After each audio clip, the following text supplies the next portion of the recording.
על כן אין האדם לייאש עצמו מלהתקרב לעבודת השם מחמת שיתרחק מאוד מהשם יתברך. אומר רבנו הקדוש, שהאדם אסור לו בחיים לייאש את עצמו מלהתקרב לעבודת השם מחמת שהוא יתרחק. על ידי חטאיו המרובים. אפילו שירבה לעשות רע, אומר רבנו. גם אם אדם חס ושלום ירבה לעשות רע, אסור לו להתייאש בחיים מעצמו.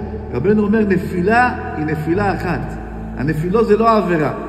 הנפילה היא הנפילה שבדעת, שאדם נופל בדעתו, שהוא מתייאש מעצמו. זה הנפילה הכי קשה בעולם. אבל כל עוד אדם לא מתייאש מעצמו, יש לו תקווה לעולם, אומר רבנו הקדוש, יש לו סיכוי לעולם.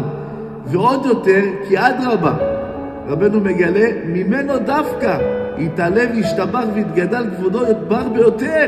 דווקא אדם שהוא רחוק, אדם שעכשיו עובר דברים לא פשוטים, אבל הוא לא מתייאש, והוא מתחזק מהירידות האלה, ממנו די כי הקדוש ברוך הוא מתפאר הכי הרבה בעולם. זה מסירות נפש. פעם אחת רבי נתן אמר לאחד התלמידים שלו שהיו קדושי עליון, היו צדיקים, קראו לו רבי שאול, הוא היה צדיק גדול.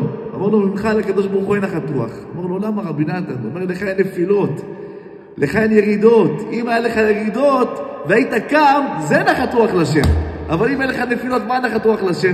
מתי יש נחת רוח לשם? כשאתה נופל ואתה קם, שבע ימות צדיק וקם. כשאדם קם, זה הנחת רוח הכי גדולה שיש לבורא עולם.